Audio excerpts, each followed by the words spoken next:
不过幸好离沙清燕也没隔几天，他等等也就过来了。在来参加聚会之前，他头一次开始注重自己的形象风格，又是买衣服又是换发型，把温宁夏的话都说不利索。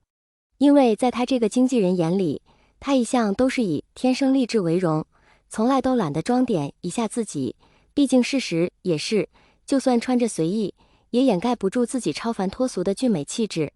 不过悉心拾掇一番后，他确实比以前更加光彩照人了。蓝湛，他极为小声地叫道，旁边的人没有回应。这下糟了，不会真的被他的乌鸦嘴猜中了。蓝湛知道那朵花的意思，打算不理他了吧。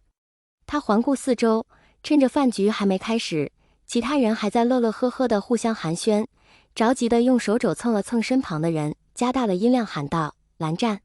那人才突然反应过来，直直对进他的目光里，让没防备的魏无羡手上一抖，差点没把果汁洒出来。不过那双眼眸的视线无比柔和，没有丝毫疏远的意味。顿了顿，他缓缓道：魏婴，你来了。魏无羡松了一口气，笑着道：刚到。我一进门就看到你坐在这里发呆，想什么呢？要不咱俩先喝一杯？我不喝酒。别嘛，今天可是杀青宴，不喝酒怎么行？蓝忘机淡淡说道：家规，禁酒。魏无羡没听说过蓝湛酒量怎样，想来确实不喝，便也不强求，道：那好吧，你喝这个，我去喝一杯。说着把手上的果汁给他，自己伸长手去够桌上的酒瓶，刚满上一杯，就被蓝忘机按住了手腕。魏无羡不明所以，喝酒伤身。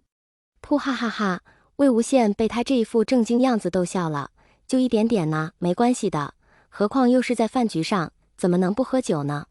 说完他便灌了一大口，回过头对蓝忘机道：谢谢你啊，蓝湛。他知道现在的蓝湛会时不时地关心他，让他觉得很温暖。可听了这句话的蓝忘机脸色却立刻变了，低垂着头沉默不语。之后便是再普通不过的聚餐，导演作为组织者，自然是更加积极地招呼大家。魏无羡能说会道，又没什么偶像包袱，又能喝酒，一下子就和大家聊成了一片。相比之下，蓝忘机则显得安静了许多，只默默地挑着桌上的清淡菜样吃，见没人转玻璃圆盘时，就偷偷将辣菜转到魏无羡面前。忘机、无羡，这段时间以来真是辛苦你们了，我敬你们一杯。导演走过来，率先将手里的酒一口闷了。魏无羡急忙也倒了2杯酒，敬给导演，道：导演客气了，应该是您最辛苦。那个蓝湛不喝酒的，以茶代酒行不行？我替他喝。闻言，蓝忘机也反应极快，微微颔首，和魏无羡一起将手中的茶一口喝下。哈哈哈，当然可以啦，看着你们俩关系还是这么好，我就放心了。我去那边了呀，你们慢慢吃，玩得开心。一定会的，导演。魏无羡朝人鞠了一躬后，坐回位置上，又倒了一杯，就要往嘴里送。魏婴，你不许再喝了。蓝忘机夺过他手中的酒杯，定定地看着那人已经渐渐迷离的双眼。他一直注意着魏无羡，他今晚所喝的酒加起来绝对已经超过5瓶，除了他尽兴自己倒的外，剩下的都是为他挡的了。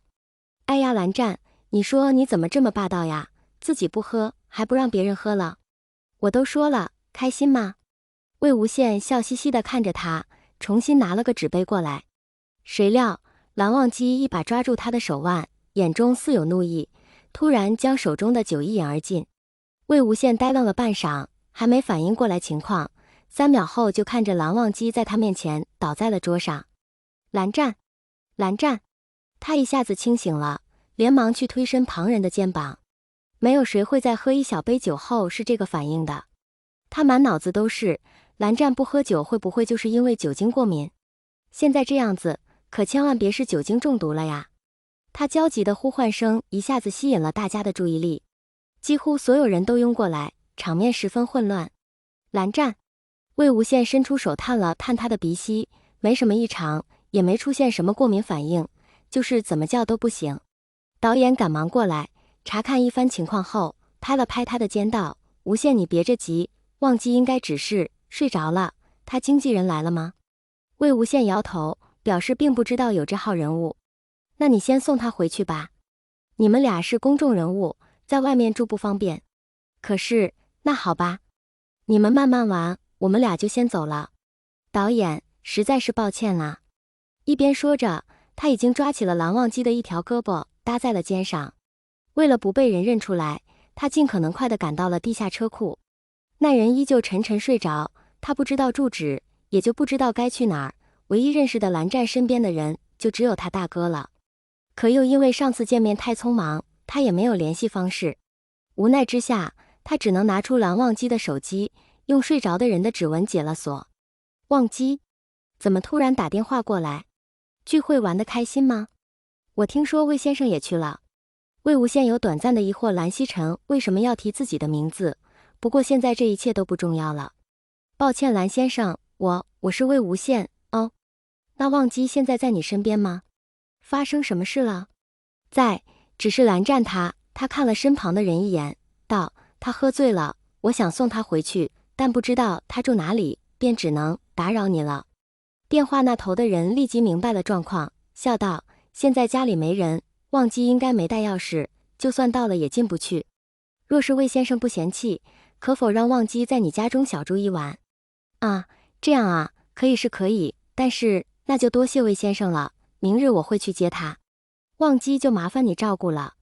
没有，不麻烦。挂断电话后，魏无羡把手机放好，无奈地看着蓝忘机，忍不住碎碎念道：让你逞能，这下好了吧？最后还得我来收拾。他说着说着声音就小了下去，看着那人的眼睫随着平稳的呼吸微微颤抖着，一时没收住手，在那片长睫外轻轻点了一下。那人的眉头立刻皱了皱，他吓得连忙收回手，再次小心翼翼凑近时，听到的似乎是一声呢喃：魏婴。魏无羡一惊，心想蓝湛该不会是知道是他了吧，于是又试探性地喊了几声他的名字，还是没反应啊。算了，先回家吧。自从大学毕业后，魏无羡就直接投身入了娱乐圈。刚毕业的大学生都没什么积蓄，于是他只能先租一间小家居室，等到工作几年攒够钱再换大的。只是没想到时运不济，他在圈内一直不温不火，那件事后又几乎成了透明人。不过在他带蓝忘机回家时就打算好了，蓝湛是客人当然得睡床，至于他自己，就在沙发上凑合也不是不行。魏无羡扶着蓝忘机进了家门，把人丢到床上后，就跌坐在地大喘着气。没想到这人看起来身形修长，居然这么重，和自己完全不一样，肯定是人家的肌肉比自己结实了。